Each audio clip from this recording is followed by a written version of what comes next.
아침 햇살이 박진우 회장의 개인 서재, 그 천장부터 바닥까지 이어지는 거대한 창문을 통해 스며들어왔다. 잘 닦인 호두나무 바닥 위로 금빛 광선이 길게 뻗어나가며 눈부신 길을 만들었다. 창밖으로는 광활한 저택의 정원이 사방으로 펼쳐져 있었다. 완벽하게 관리된 잔디, 중앙에 자리한 대리석 분수, 그리고 높이 솟은 포르티코 아래 주차된 검은색 벤틀리 세단들이 위용을 자랑했다. 저택 내부는 모든 것이 조용했다. 마치 집 자체가 숨을 죽이고 있는 것처럼 지나치게 고요했다. 박진우는 혼자 서 있었다.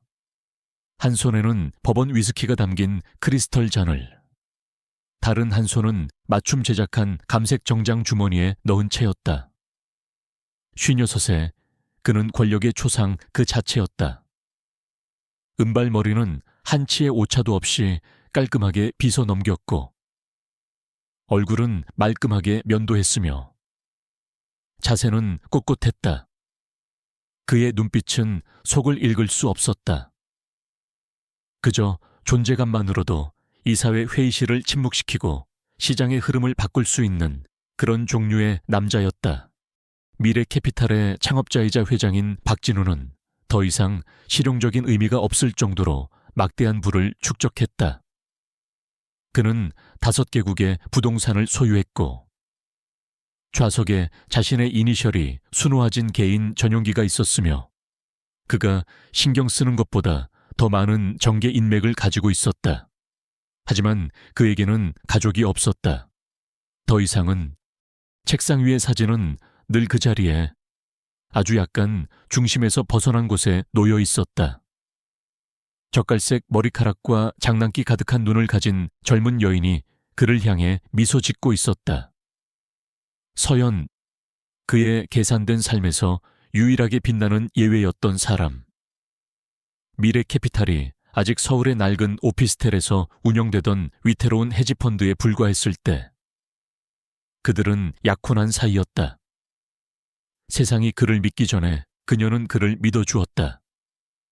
그러다 병마가 찾아왔고, 그와 함께 그가 알았던 유일한 내밀한 관계는 서서히 무너져 내렸다. 회사가 상장될 무렵 그녀는 이미 세상을 떠난 후였다. 그 후로 나날은 서로에게 접혀 들어갔다.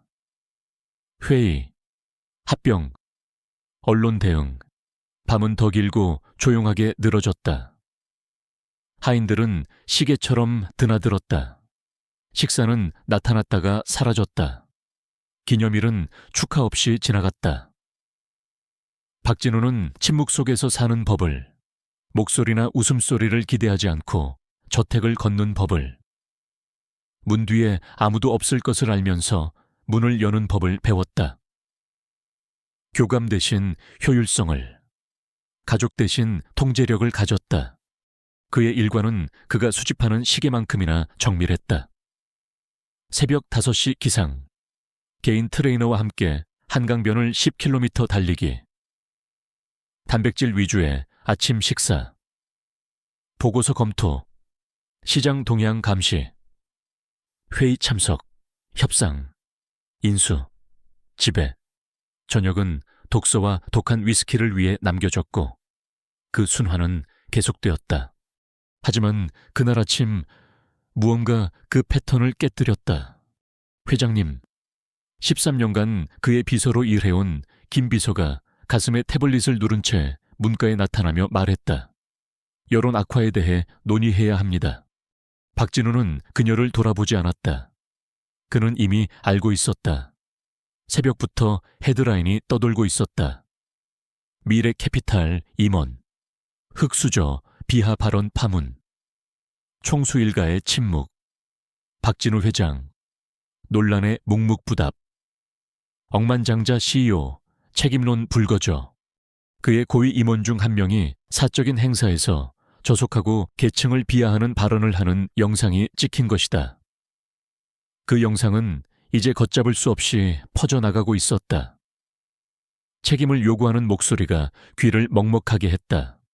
김 비서가 앞으로 나서며 차분하지만 단호한 목소리로 말했다. 이사회가 동요하고 있습니다. 투자자들의 전화가 빗발칩니다.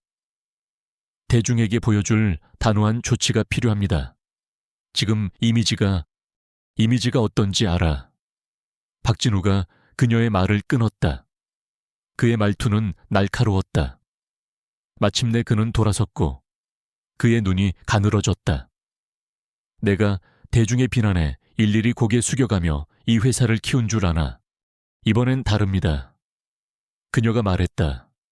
이건 단순한 악재가 아닙니다. 사람들에게는 개인적인 문제입니다. 피해는 이미 저희의 사회 공헌 활동, 고객 파트너십, 심지어 직원 유지율에까지 번지고 있습니다. 그는 잔을 내려놓았다. 턱이 굳어졌다. 그래서 뭘 제안하고 싶은 거지? 김 비서가 망설였다. 반발을 완화하기 위해 취하실 수 있는 조치 목록을 정리했습니다. 공식 성명 발표, 기부, 다양성 존중 프로그램 도입 같은 것들입니다. 하지만 가장 즉각적인 선택지, 이미 여론의 주목을 받고 있는 방안은 직접 현장에 나타나시는 겁니다. 누리 아동센터 방문 말입니다. 박진우가 한쪽 눈썹을 치켜 올렸다. 아동센터라고. 소외된 아동들을 위한 비영리 보호시설입니다. 만성적인 자금 부족과 낮은 인지도로 어려움을 겪고 있으며 대중의 관심이 절실한 곳입니다. 회장님의 방문, 기부, 사진 촬영, 그리고 성명 발표는 적극적인 참여와 연민을 보여주는 신호가 될 겁니다. 그는 한동안 그녀를 빤히 쳐다보았다. 그러고는 방을 가로질러 책상 뒤에 앉으며 서류를 달라는 듯 손짓했다. 그녀는 그에게 태블릿을 건넸다. 그는 무심하게 스크롤하며 요점들을 읽었다. 언론 노출 기회, 지역 사회 기여, 인간적인 이미지 구축, 가지. 마침내 그가 감정 없는 목소리로 말했다. 일정 잡아. 김 비서가 놀라 눈을 깜빡였다. 정말이십니까? 2시간 기자회견이나 연설은 없어. 최대한 빨리 끝내고 싶으니까. 그녀는 고개를 끄덕이며 이미 메모를 입력하고 있었다. 알겠습니다. 다음 날 박진우의 검은색 벤틀리가 누리 아동센터 앞에 멈춰 섰다. 창틀 페인트가 벗겨지고 지붕이 내려앉은 낡은 붉은 벽돌 건물이었다. 보도는 금이가 있었고 금속 울타리는 녹슬었다. 아이들이 손을 잡고 있는 빛바랜 벽화가 건물 측면을 따라 길게 뻗어 있었지만 그 색은 오랜 세월의 방치 속에 씻겨나가 있었다. 안으로 들어서자 소독약과 축축한 카펫 냄새가 났다.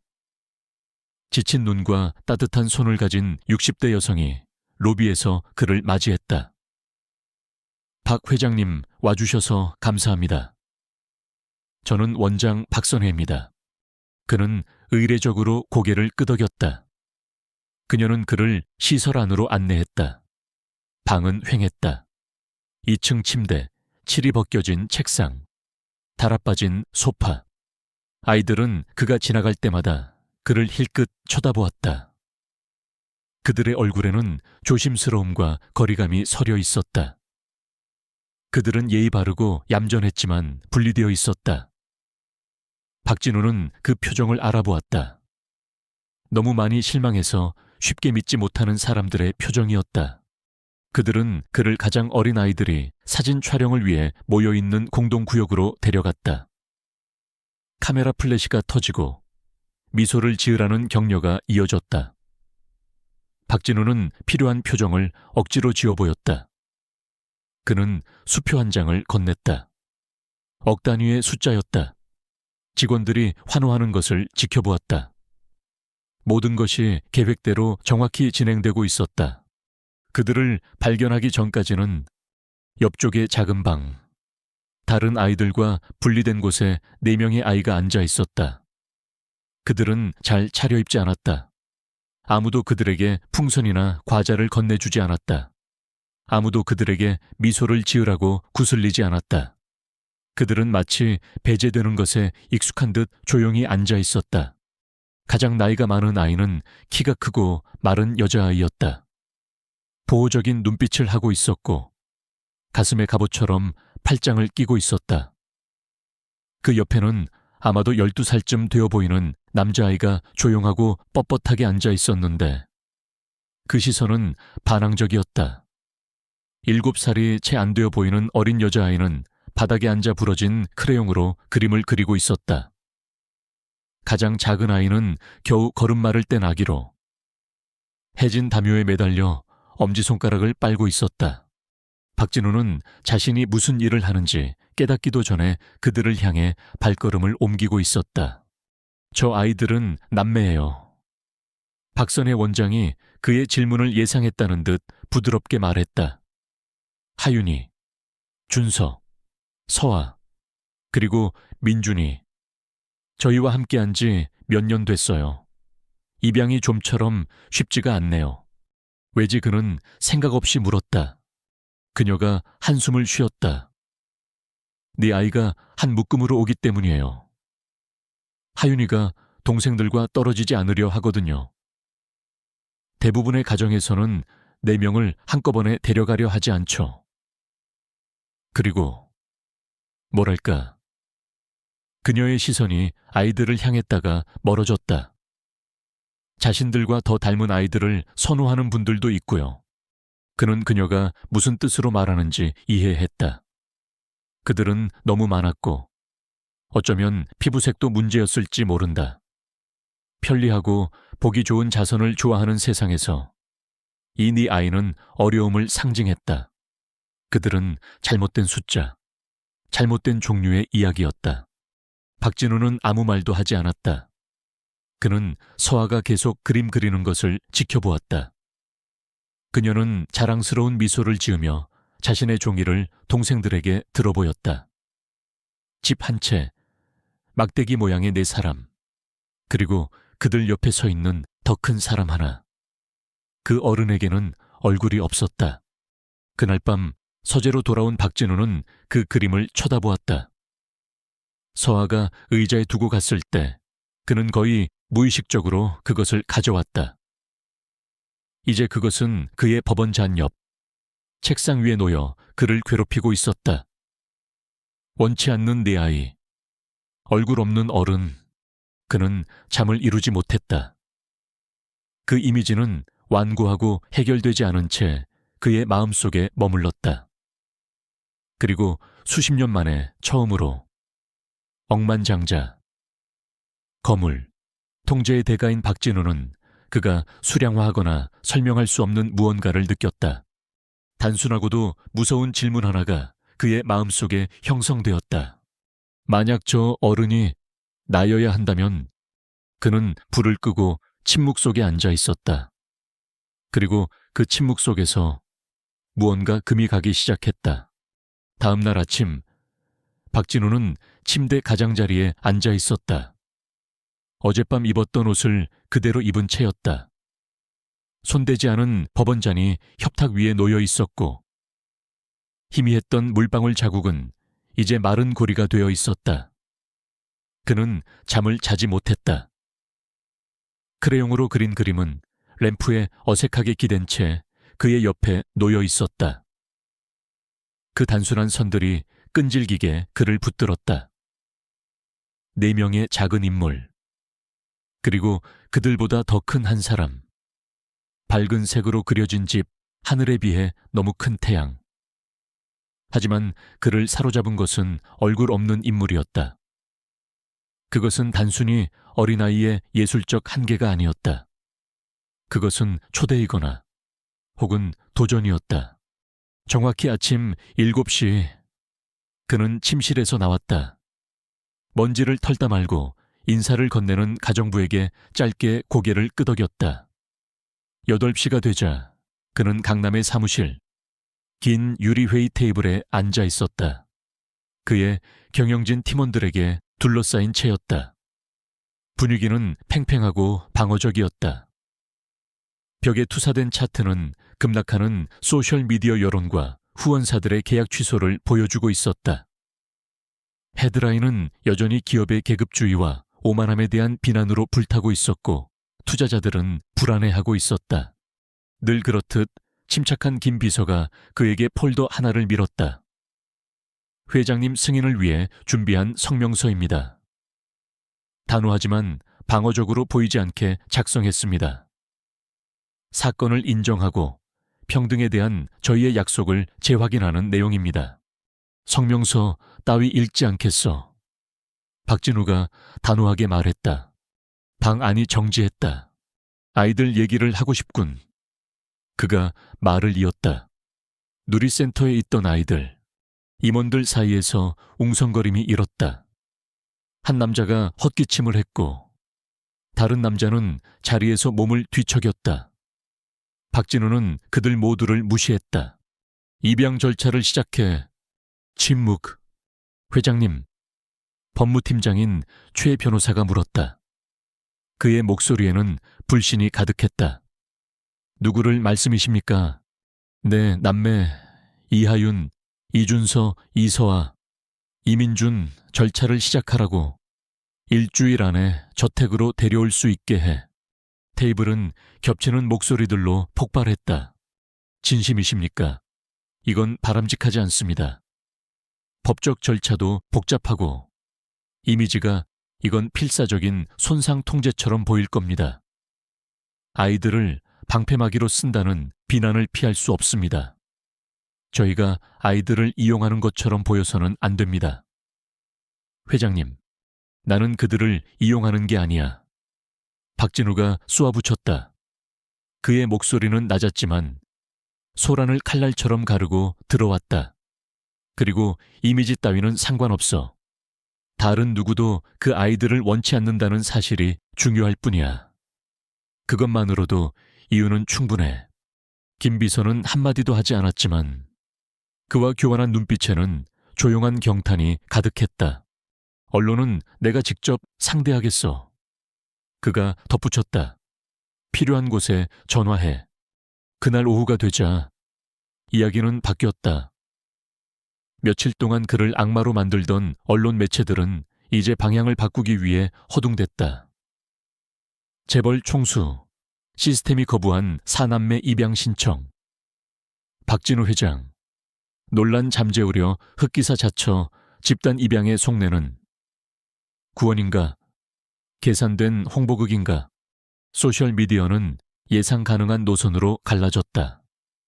어떤 이들은 그를 영웅으로 칭송했고 다른 이들은 대중의 호의를 되사려는 냉소적인 조종자로 비난했다. 박진우에게는 그 어떤 것도 중요하지 않았다. 처음으로 그 소음이 그에게 닿지 않았다. 사흘 후 그는 다시 누리 아동센터의 낡은 입구에 서 있었다. 이번에는 언론도 수행원도 없었다. 박선혜 원장이 희망과 경계심이 동시에 어린 눈으로 그를 맞았다.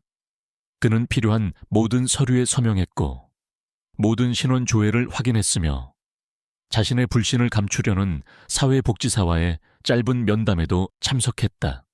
아이들이 여기 온 지 오래됐어요. 아이들을 데려오기를 기다리는 동안 박 원장이 말했다. 4명을 함께 데려가겠다고 진심으로 관심을 보인 사람은 아무도 없었어요. 정말 괜찮으시겠어요? 그렇지 않았다면 여기 오지도 않았을 거요. 그녀는 그를 살폈다. 아이들이 많은 일을 겪었어요. 특히 하윤이는요. 너무 빨리 어른이 되어야 했죠. 기대하시는 것을 얻지 못할 수도 있습니다. 아무것도 기대하지 않아. 그가 대답했다. 아이들이 계단을 하나씩 내려왔다. 하윤이가 맨 앞이었다. 키가 크고 뻣뻣했으며 눈빛은 날카로웠다. 그녀는 15살보다 더 늙어 보였고 턱은 의심으로 굳어 있었다. 준서가 뒤를 따랐다. 너무 작아 보이는 후드티 주머니에 손을 깊숙이 찔러 넣은 채였다. 서아는 스케치북을 가슴에 꼭 껴안고 있었고 작고 혼란스러운 표정의 민준이는 그녀의 손을 꽉 잡고 있었다. 이분은 박진우 회장님이셔. 박 원장이 부드럽게 소개했다. 이제부터 이분과 함께 지내게 될 거야. 하윤이는 움직이지 않았다. 얼마 동안이요? 그녀가 물었다. 목소리는 차분했지만 강철 같은 날이 서 있었다. 너희가 필요한 만큼. 박진우가 대답했다. 조건도, 시간 제한도 없어. 아무도 말이 없었다. 민준이가 서아의 손을 고쳐 잡았다. 준서는 시선을 돌렸고 표정을 읽을 수 없었다. 서아는 박진우를 보았고 아주 잠깐 미소를 지었다. 가자. 하윤이가 퉁명스럽게 말했고 그것으로 끝이었다. 저택으로 가는 길은 침묵이 흘렀다. 박진우는 운전사 옆 앞자리에 앉아 아이들에게 뒷좌석 공간을 내주었다. 색이 들어간 창문을 통해 도시가 교외로, 교외가 문이 달린 저택들로 바뀌었다. 평창동 저택의 철문이 열리고 검은 차가 긴 진입로를 따라 미끄러지듯 올라가자 아이들은 무심결에 앞으로 몸을 기울였다. 저택은 거대했다. 건축적 정밀함, 차가운 대리석, 넓은 유리, 전파남 지붕, 그리고 대칭적인 정원의 집합체였다. 안으로 들어서자 침묵은 더 깊었다. 가정부가 방을 준비하고 옷장을 채우고 장난감과 책, 게임을 진열해 두었지만 아이들은 현관의 작은 가방을 발치에 둔 채 불확실하게 서 있었다. 하윤이가 가슴에 팔짱을 꼈다. 이것도 또 다른 테스트인가요? 아니, 박진우가 말했다. 여긴 이제 너희 집이야. 사람들은 그렇게 말하죠. 그녀가 대꾸했다. 그러고 나서 마음을 바꾸고요. 나는 그러지 않아. 두고 보죠. 그 대화는 앞으로 다가올 험난한 여정의 서막에 불과했다. 얼음으로 지어진 제왕의 성에 온기를 갈망하지만 동시에 그 온기에 대일까 두려워하는 4개의 작은 그림자가 들어선 순간이었다. 박진우는 자신이 내린 결정의 무게를 온몸으로 느끼기 시작했다. 이것은 주식을 샀거나 회사를 인수하는 것과는 전혀 다른 종류의 투자였다. 수익률도 출구 전략도 없는 오직 불확실성만이 가득한 투자. 그는 그저 자신이 부서지기 직전에 무언가를 떠안았다는 것과 그것을 놓아버릴 수 없다는 것만을 알 뿐이었다. 전화는 순탄하지 않았다. 이하윤은 경계를 풀지 않았고 말을 걸기 전에는 거의 입을 열지 않았으며 그마저도 항상 계산된 짧은 답변뿐이었다. 그녀는 스스로 동생들을 돌보는 임무를 맡았다. 그들을 깨우고 옷을 입히고 너무 비싼 물건은 만지지 않도록 확인했다. 그녀는 식사 시간에도 결코 자리에 앉지 않고 항상 방 가장자리를 맴돌았다. 마치 언제든 동생들을 데리고 도망쳐야 할 것처럼 보였다. 이준서는 침묵 속에서 분노했다. 그는 소리를 지르거나 반항적으로 행동하지는 않았지만 그의 눈은 항상 먼 곳을 향해 있었고 몸은 마치 끊임없이 도망이나 거절에 대비하는 것처럼 뻣뻣했다. 그는 숙제에 대한 도움을 거절했다. 아무것도 요구하지 않았다. 그는 오직 하윤이에게만 말을 걸었다. 이서아는 낡은 스케치북에 매달려 구석에서 미친 듯이 낙서를 했고 누군가 다가오면 그림을 숨겼다. 그녀는 거의 말을 하지 않았지만 박진우가 방에 들어설 때마다 그녀의 눈은 조심스럽고 호기심에 차 그를 쫓았다. 어느 날 밤 그녀는 그의 서재 밖에 그림 한 장을 두고 갔다. 또 다른 집 그림이었지만 이번에는 창문과 색으로 가득했다. 하지만 여전히 그림 속 어른의 모습에는 얼굴이 없었다. 이민주는 조용하고 의존적이었으며 한밤중에 깨서 흐느끼기 일쑤였다. 직원들은 그가 갑자기 만지면 움찔하고 날마다 해지고 있는 낡은 담요 없이는 잠들기를 거부한다고 보고했다. 박진우는 개인적으로 그를 확인하기 시작했다. 아이의 침대 옆에 앉아 잠이 들 때까지 기다리며 수십 년 동안 누구에게도 들려준 적 없는 이야기를 해주었다. 가정부들조차 힘들어했지만 그들은 프로페셔널함을 유지했다. 하지만 속삭임이 돌았다. 한 경호원은 저것들이 언제 도둑질 시작할지 두고 보라고 말하는 것이 들렸다. 한 가정부는 준서가 수입산 양탄제 주스를 쏟자 눈을 흘겼다. 박진우는 그 경호원과 가정부를 그날 바로 해고했다. 설명도 관용도 없었다. 그의 개인 서재에서 그는 공간을 가족실로 바꾸기 시작했다. 책장을 아이들 키 높이로 낮추고 수납장에는 게임, 퍼즐, 미술용품을 채웠다. 그는 육아 서적을 읽고 영상을 보고 질문을 했다. 그는 이 모든 것을 과시용으로 하지 않았다. 카메라도 보도 자료도 없었다. 아이들 외에는 아무도 그 노력을 보지 못했고 아이들조차도 너무 상처가 깊어 아직 그것을 믿지 못했다. 그러다 첫 번째 변화가 찾아왔다. 늦은 금요일 저녁이었다. 집은 조용했고 공기는 가을비로 무거웠다. 박진우는 부엌에서 태블릿으로 이메일을 검토하고 있었고 저녁 식사는 식탁 위에서 손도 대지 않은 채 식어가고 있었다. 그는 희미한 소리를 들었다. 타일 바닥을 가로지르는 맨발 소리였다. 그가 고개를 들었을 때 서아가 문지방에 서 있었다. 스케치북을 양손에 꼭 쥔 채였다. 그녀는 아무 말도 하지 않고 앞으로 걸어와 카운터에 스케치북을 올려놓고 한 페이지를 펼쳤다. 점점 더 세밀하게 그려진 4명의 아이가 있었고 그 옆에는 한 남자가 있었다. 그에게는 얼굴이 있었다.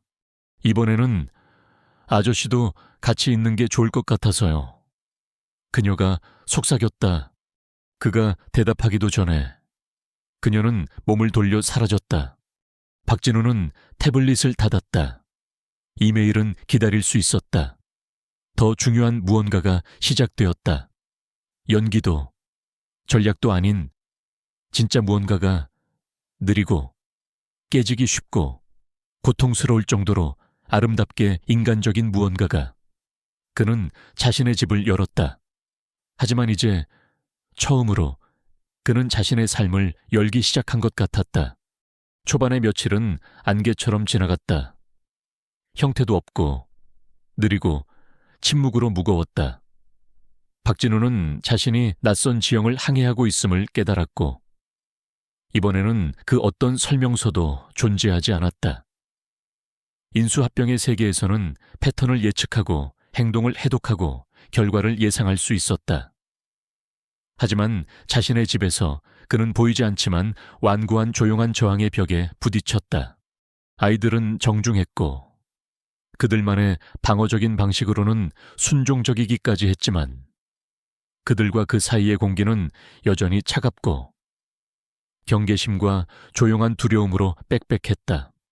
하윤이는 박진우가 한때 이 사회를 장악했던 것처럼 자연스럽게 보호자 역할을 맡았다. 그녀는 집에 있는 것이 아니라 근무 중인 사람처럼 저택을 돌아다녔다. 그녀의 눈은 아무것도 놓치지 않았다.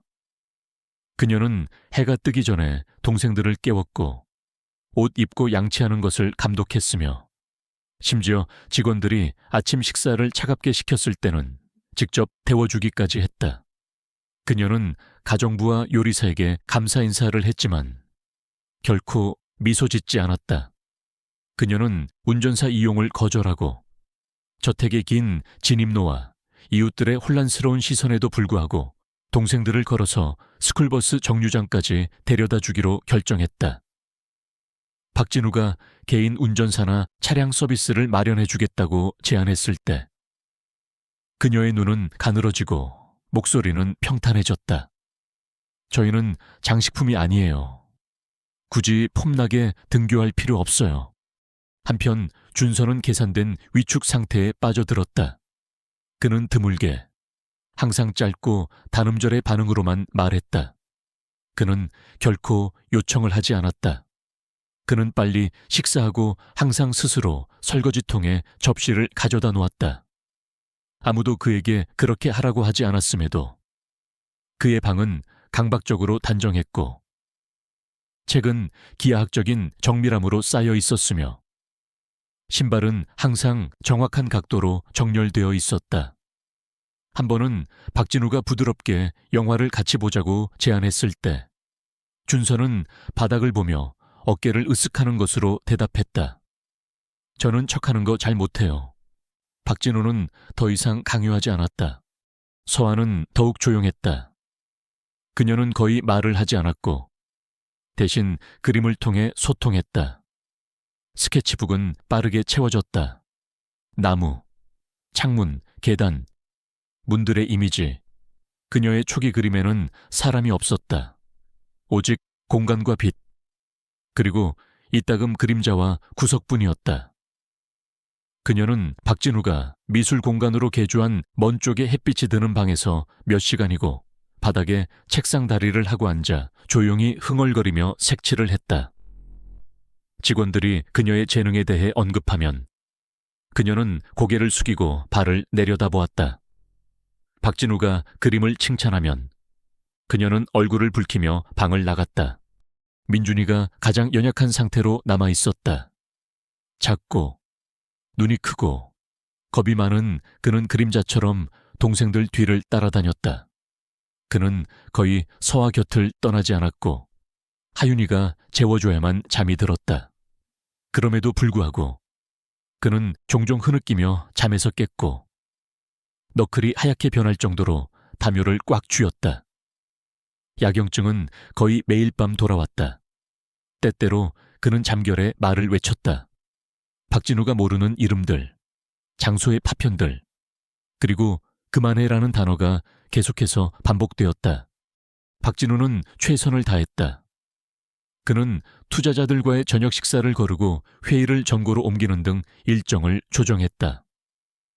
그는 훨씬 더 일찍 일어나 아이들이 아침 식사를 하러 내려올 때쯤에는 부엌에 있도록 했다. 그는 숙제를 도와주겠다고 제안하고 영화의 밤을 제안하고 각 아이를 1대1로 초대하여 이야기하고 산책하고 그저 앉아있는 등 다양한 접근법을 시도했다. 하지만 생존에 의해 세워진 벽은 단순한 제스처에 무너지지 않는다. 이 아이들은 이곳저곳으로 옮겨 다녔고 계속해서 자신들이 임시 존재라는 말을 들었다. 그들은 사진이 찍히고 신상이 공개되고 거절당하고 꼬리표가 붙었다. 그들은 일이 너무 힘들어지면 떠나버리는 선의의 가족들을 보았다. 그들에게 약속이 주어졌고 너무 많이 깨져서 더 이상 소음 외에는 아무것도 등록되지 않았다. 박진우는 이것을 극적인 장면이 아니라 작고 의미 있는 순간들 속에서 배웠다. 그가 방에 들어설 때 하윤이가 동생들과 그 사이에 서는 방식, 준서가 문을 통해 들어오는 모든 어른을 눈 하나 깜빡이지 않고 샅샅이 훑어보는 방식, 서아가 결코 집이라는 단어를 사용하지 않는 방식, 민준이의 어깨가 뒤에서 발소리가 울릴 때마다 긴장하는 방식. 하지만 아이들만이 아니었다. 집 자체도 적응하기 위해 애썼다. 한때 조용한 효율성으로 움직였던 직원들은 이제 살얼음판을 걸었다. 한 가정부는 서아에 흩어진 미술용품을 줍기를 거부하며 혼돈을 돌보는 것은 자기 일이 아니라고 중얼거렸다. 또 다른 가정부는 민준이가 수백만 원짜리 양탄재 주스를 쏟고도 미안하다고 말하지 않았다고 불평했다. 박진우가 한 경호원이 다른 경호원에게 저것들이 언제 도둑질 시작할지 두고 보라고 속삭이는 것을 엿들었을 때 그는 목소리를 높이지 않았다. 그는 그저 그날 오후 두 사람을 모두 해고했다. 소문은 빨리 퍼졌다. 오래된 직원 중 일부는 조용히 사직했다. 다른 이들은 남았지만 이제 더 차갑고 멀어졌다. 박진우는 신경 쓰지 않았다. 이 아이들의 안전에 대한 대가가 직원 전체 교체라면 그는 100번이라도 그 대가를 치를 것이었다. 그 다음은 학교 문제였다. 그는 그가 매년 개인적으로 기부하는 엘리트 사립학교에 아이들을 등록시켰다. 행정부는 기부금은 환영했지만 입학에 대해서는 망설였다. 그들의 어조는 전문적이었고 말은 신중했지만 박진우는 미묘한 망설임을 보았다. 걱정으로 위장한 질문들. 저희는 단지 아이들이 여기서 편안하게 느낄지 확인하고 싶을 뿐입니다. 첫 주는 순조롭게 지나가는 듯했지만 두 번째 주가 되자 불만이 흘러나왔다. 준서는 체육 시간에 한 소년과 다툼을 벌였다. 서한은 미술 시간에 그림 그리기를 멈췄다. 하윤이는 그룹 프로젝트 참여를 거부했다. 교장이 회의를 요청하는 전화를 걸어왔다. 박진우가 캠퍼스에 도착했을 때 그는 너무 세련되어 진실성이 없어 보이는 미소로 환영받았다. 학교 엠블럼과 기부자들의 유화 초상화로 장식된 회의실에서 그는 교장이 준서가 과격하게 행동했고 하윤이가 까다로우며 아마도 그들의 필요에 더 적합한 대안적인 배치가 더 나을 것이라고 부드럽게 설명하는 것을 들었다. 대안적인 배치라. 박진우가 차가운 목소리로 반복했다. 아이들의 배경을 더 잘 반영하는 학교 말인가. 교장은 당황하며 애둘러 변명했다. 박진우는 그 남자를 바라보다가 의자에서 천천히 일어섰다. 내 아이들이 피부색이나 과거 환경 때문에 이곳에 속하지 않는다고 제안하는 것이라면 분명히 말해주지. 당신네 학교가 내 아이들을 받을 자격이 없는 거요. 그는 그날 바로 네 아이 모두를 자퇴시켰고 개인 교사들을 고용했으며 저택의 동쪽동에 완벽한 교실을 설치했다. 교육은 편견 없이, 잔인함 없이, 친절로 포장된 작은 독침 없이 계속될 것이었다. 그날 저녁 아이들에게 더 이상 학교에 가지 않을 것이라고 말했을 때 하윤이는 몸을 굳혔다. 그들이 불평하니까 저희를 빼신 거잖아요. 아니, 그들이 틀렸기 때문에 뺀 거다. 그녀는 속임수나 아이러니나 조종의 흔적을 찾으려는 듯 한참 동안 그를 바라보았다. 하지만 아무것도 찾지 못했다. 그리고 처음으로 그녀는 논쟁하지 않았다. 그 후의 날들은 더 조용해졌다. 아직 따뜻해지지는 않았지만 하지만 무언가 바뀌었다. 서한은 다시 복대 그림을 남기기 시작했다. 민준이는 박진우가 어깨에 손을 뻗을 때 더 이상 움찔하지 않았다. 준서는 도서관에 더 오래 머물렀고 때로는 박진우의 어깨 너머로 글을 읽을 수 있을 만큼 가까이 섰다. 하윤이는 여전히 거리를 두었지만 그녀의 자세는 부드러워졌다. 어느 날 밤 그가 그녀의 방을 지나갈 때 그는 그녀가 민준이에게 자장가를 흥얼거리는 소리를 들었다. 부드럽고 익숙하고 오래된 자장가였다. 긴 여정이 될 것이었다. 하지만 박진우는 더 이상 며칠이나 몇 주 단위로 진전을 측정하지 않았다. 그는 더 이상 이정표가 필요하지 않았다. 그는 그저 아침마다 밤마다 그들에게 일시적인 존재만을 제공했던 세상에서 끊임없는 존재가 되어주기만 하면 되었다. 잠들기 전 조용한 순간 그는 종종 서하의 그림, 한때 페이지 위를 배회하던 얼굴 없는 인물을 생각했다. 그녀가 그를 그림에 그려 넣는데 시간이 걸렸다. 다른 아이들에게는 더 오래 걸릴 것이었다. 하지만 괜찮았다. 그는 어디에도 가지 않을 것이었고 어쩌면, 아주 어쩌면 그것이 시작일지도 몰랐다. 가을이 초겨울로 접어들 무렵 박진우 저택의 나무들은 금색과 진홍색 잎을 모두 떨구고 잿빛 하늘을 긁는 앙상한 가지만을 남겼다. 실내는 더 따뜻해졌다. 온도뿐만 아니라 분위기 면에서도 그랬지만 그 진전은 여전히 감지하기 어려울 정도로 느렸다. 아이들은 아직 그곳을 집비라고 부르지 않았지만 더 이상 회장님 댁이라고도 부르지 않았다. 이제 그들의 목소리가 높은 천장의 복도를 조용히, 조심스럽게 채웠다. 하지만 소리가 있었다. 온갖 시간대에 들려오는 발소리가 있었다. 민준이의 태블릿에서 흘러나오는 희미한 음악 소리, 진입로 포장도로에 부딪히는 준서의 농구공 소리, 스케치북과 연필이 바스락거리는 소리, 인내심 있는 교사들의 지도 소리가 있었다. 생명이 있었다. 박진우는 자신조차 놀랄 정도로 변해가고 있음을 깨달았다. 한때 분 단위로 설계되었던 그의 일정은 느슨해졌다. 그는 더 이상 세대의 전화기가 알림으로 윙윙거리게 두지 않았다. 어떤 이메일은 무시했다. 그는 사업상 저녁 식사를 거르기 시작했다. 한때 권력과 정밀함의 신성한 원이었던 그의 이사회는 이제 그의 부재에 안절부절 못했다. 그는 더 이상 모든 곳에 있을 필요가 없었다. 그는 오직 여기에만 있으면 되었다. 마침내 아무도 하지 않으려던 말을 한 것은 김 비서였다. 사람들이 수군거리고 있습니다. 어느 날 아침 그의 사무실에서 그녀가 말했다. 컨퍼런스 4개를 놓치셨습니다. 천마홀딩스와의 합작 투자건도 거절하셨고요. 회장님답지 않은 행보입니다. 박진우는 아이들의 학교 보고서에서 눈을 떼지 않은 차에 말했다. 그게 불만인가? 우려입니다. 그녀가 조심스럽게 대답했다. 이사들은 이병희 회장님을 산만하게 만든다고 생각합니다. 그는 펜을 내려놓았다. 산만하게 하는 거 맞아. 김 비서가 눈을 깜빡였다. 그렇게 말씀하실 줄은 몰랐습니다. 예전에 나 같은 인간이 되지 못하게 방해하고 있지. 그가 의자의 등을 기대며 말했다. 그건 나쁜 게 아니야. 그녀는 잠시 그를 살피며 그의 말을 소화했다. 이사회에서는 회장님이 공식적인 자리에 모습을 드러내시길 원합니다.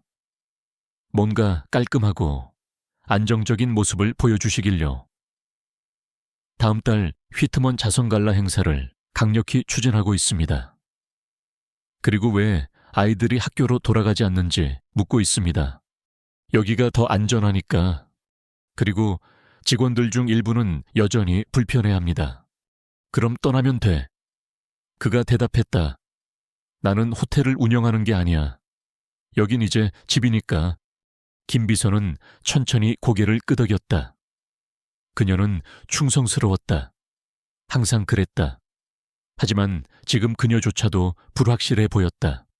마치 그녀 앞에 있는 남자가 박진우의 껍질을 쓴 낯선 사람인 것처럼. 저택 밖의 세상은 덜 관대했다. 뉴스 사이클은 다시 바뀌었고 초기 입양의 여파로 사라졌던 속삭임들이 더 대담하고 잔인해져서 돌아왔다. 평론가들은 박진우의 행동이 연극적이라고 추측했다.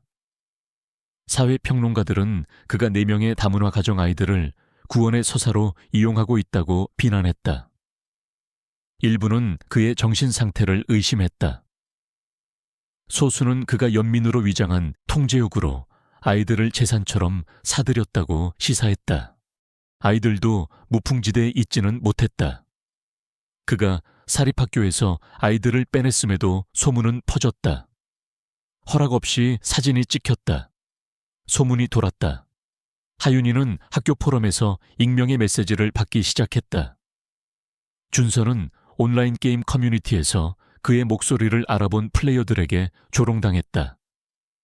서한은 더 이상 자신의 그림을 공유하지 않았다.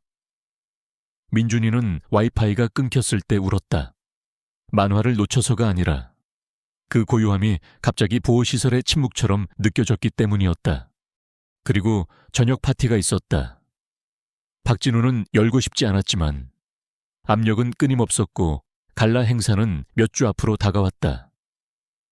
김 비서는 통제된 환경, 즉 선별된 파트너와 우호적인 얼굴들을 위한 저녁 식사를 제안했다.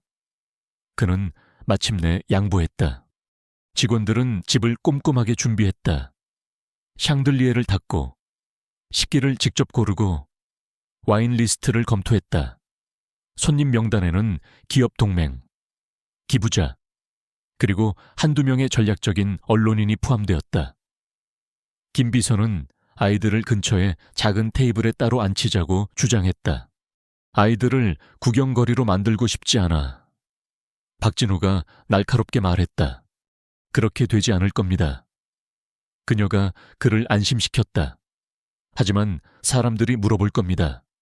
서사를 통제하는 것이 최선입니다. 저녁은 순조롭게 시작되었다. 대리석 아트리움에 웃음소리가 가득 찼다.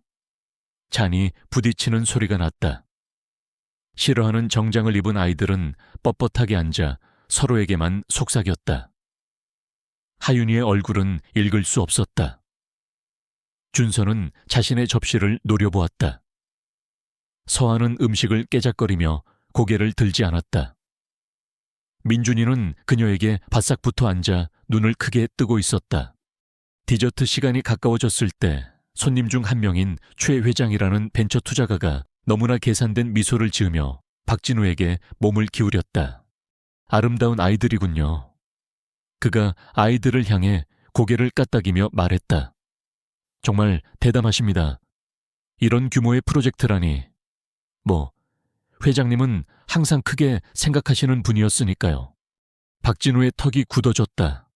아이들은 프로젝트가 아니오. 최 회장이 껄껄 웃었다. 물론 아니죠. 그냥 하는 말입니다.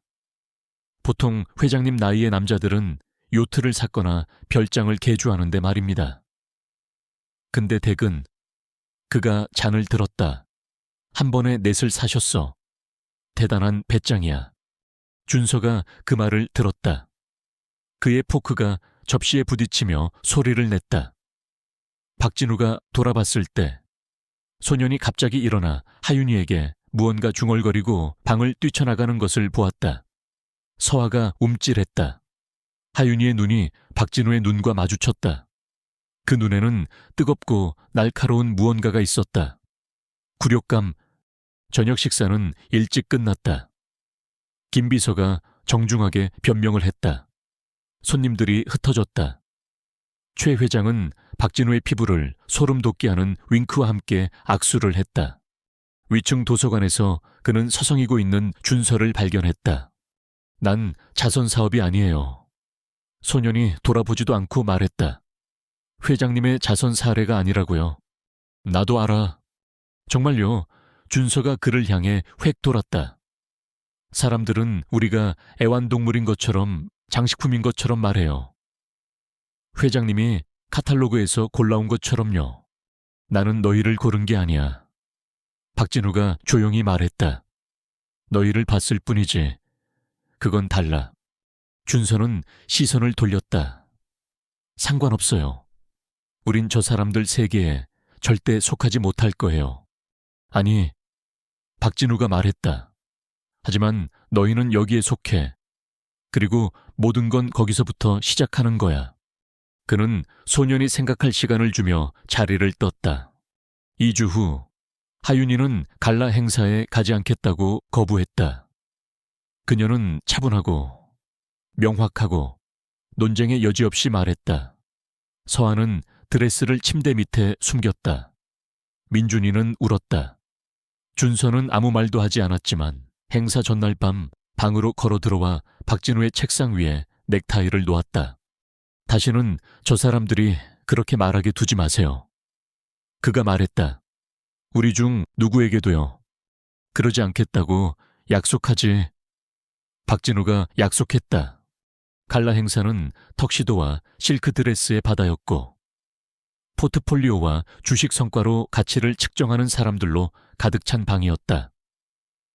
박진우는 유령처럼 그 사이를 헤쳐나갔다. 아이들에 대해 물었을 때 그는 단지 이렇게 말했다. 내 가족입니다. 그것만 아시면 됩니다. 그것은 헤드라인이 되지는 않았지만 진실이었다.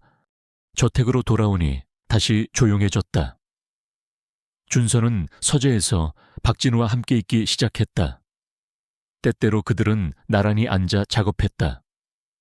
준서는 숙제를, 박진우는 보고서를, 한 번은 그가 양도소득세에 대해 물었고 다른 한 번은 사모펀드에 대해 물었다. 박진우는 두 질문 모두에 진지하게 대답했다. 하윤이는 도서관에서 시간을 보내기 시작했다. 서아의 그림이 다시 냉장고에 붙었다. 민준이는 이틀 밤을 깨지 않고 잤다. 세상은 항상 세상일 것이었다. 가혹하고 의심 많고 정책으로 위장한 편견과 예의로 포장된 증오로 가득했다. 하지만 대문 안 그들의 벽 안에서는 다른 세상이 자라고 있었다. 한 남자가 더 이상 헤드라인으로 자신의 가치를 세지 않고 4명의 아이가 천천히 사랑받는다는 것이 무엇을 의미하는지 배우는 세상. 보여주기 위함이 아니라, 전략을 위함이 아니라, 그들이 누구임에도 불구하고가 아니라, 그들이 누구이기 때문에 겨울은 매서운 바람과 무거운 하늘을 몰고 왔다. 눈은 박진우의 저택을 부드러운 담요처럼 겹겹이 덮었고 나무들은 시린 추위 속에 벌거벗은 차에 서 있었다. 실내에서는 라디에이터가 윙윙거리고 벽난로가 타닥거리며 따뜻한 등불이 돌과 대리석의 모서리를 부드럽게 감쌌다. 아이들은 생존을 위한 뻣뻣하고 연극적인 의식이 아닌 일관성에서 태어난 진짜 패턴, 그들만의 일상에 정착하기 시작했다. 그들은 이제 아침 식사가 따뜻하게 준비되어 기다릴 것이라는 것을 알았다. 교사들이 제 시간에 도착할 것이고 직원들이 방에 들어오기 전에 노크할 것이며 아무도 이유 없이 목소리를 높이지 않을 것이라는 것을 알았다. 한때 동과 신화의 먼 존재였던 박진우가 매일 아침 정장은 아니지만 단정한 차림으로 커피와 접힌 신문을 들고 나타나 문간에 멈춰서서 어떻게 잤는지 묻는다는 것을 알았다. 그러나 그 모든 변화에도 불구하고 벽은 여전히 남아있었다. 이제는 돌담이라기보다는 유리벽에 가까웠다. 그들은 그를 볼 수 있었고 그의 말을 들을 수 있었지만 아직 그가 남아있을 것이라고 믿지는 않았다. 그들이 필요로 하는 방식으로, 그들이 원하기를 두려워하는 방식으로 돌파구는 아무도 계획하지 않은 순간에 찾아왔다. 내 아이 중 항상 가장 연약했던 민준이가 어느 날 저녁 기침을 하기 시작했다. 마르고 끈질긴 소리는 시간이 갈수록 거칠어졌다. 자정이 되자 아이의 숨은 얕아졌고 피부는 열로 붉게 달아올랐다. 하윤이가 경보음처럼 평탄한 목소리로 박진우를 아이의 방으로 불렀다.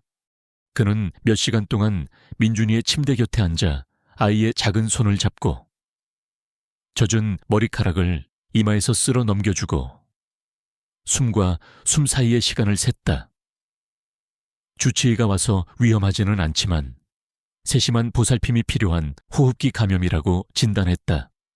박진우는 사흘 동안 아이의 방을 떠나지 않았다.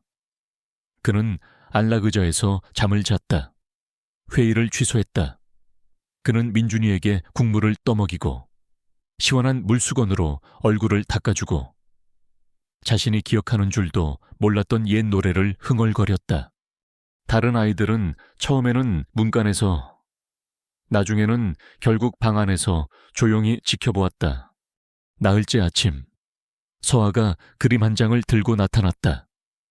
담요에 쌓여 머리 위로 별들이 떠있는 미소 짓는 민준이의 모습이었다.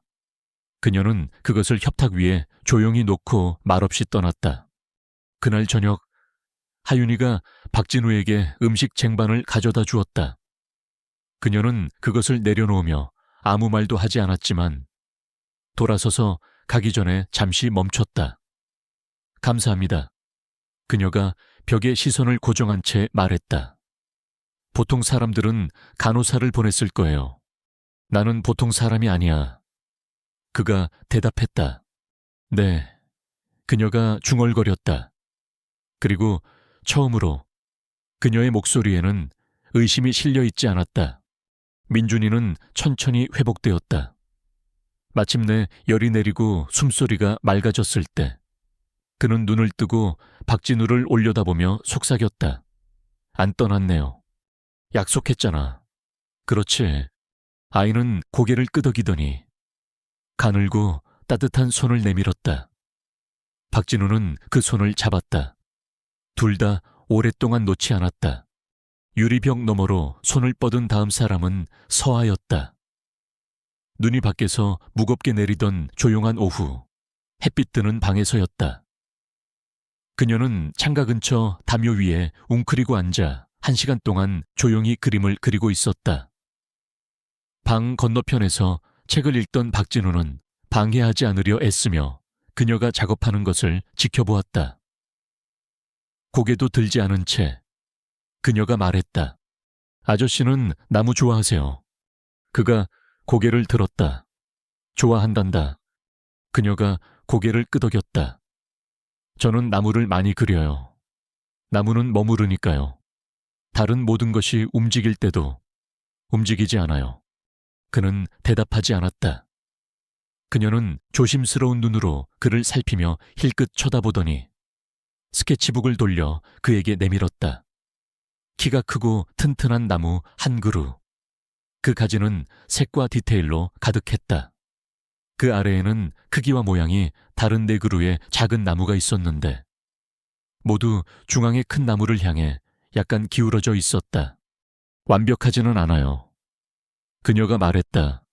아름답구나. 그가 대답했다. 그녀는 살짝 미소 지었다. 아주 잠깐의 깜빡임이었지만 그것은 남아있었다. 준서는 더 늦게, 더 주저하며 다가왔지만 그 나름의 방식으로 똑같이 직접적이었다. 그는 어느 날 밤 서재에 들어와 박진우의 책상 위에 접힌 종이 한 장을 놓았다. 이게 뭐지? 박진우가 물었다. 예산 아니에요. 준서가 말했다. 우리 식사 비용료. 너무 과소비하고 계세요. 주방장님은 수입산 배 같은 거 필요 없어요. 박진우는 종이를 펼쳐 숫자를 살폈다. 눈썹이 올라갔다. 네가 직접 한 거니. 준서가 어깨를 으쓱했다. 진지하게 대우받고 싶으면 그렇게 행동해야 한다고 하셨잖아요. 그랬지. 그리고 너는 지금 충분히 진지해 보이는구나. 준서는 떠나려고 몸을 돌렸다가 멈칫했다. 저는 스프레드 시트를 좋아해요. 말이 되거든요. 사람들은 아니지만. 사람들도 널 놀라게 할 수 있단다. 준서는 대답하지 않았다. 하지만 다음 날 밤, 그는 새 시트를 들고 돌아왔다. 이번에는 차고 중 하나를 과학 실험실로 바꾸는 방법에 대한 개요였다. 하윤이는 박진우가 예상했던 대로 가장 오래 걸렸다.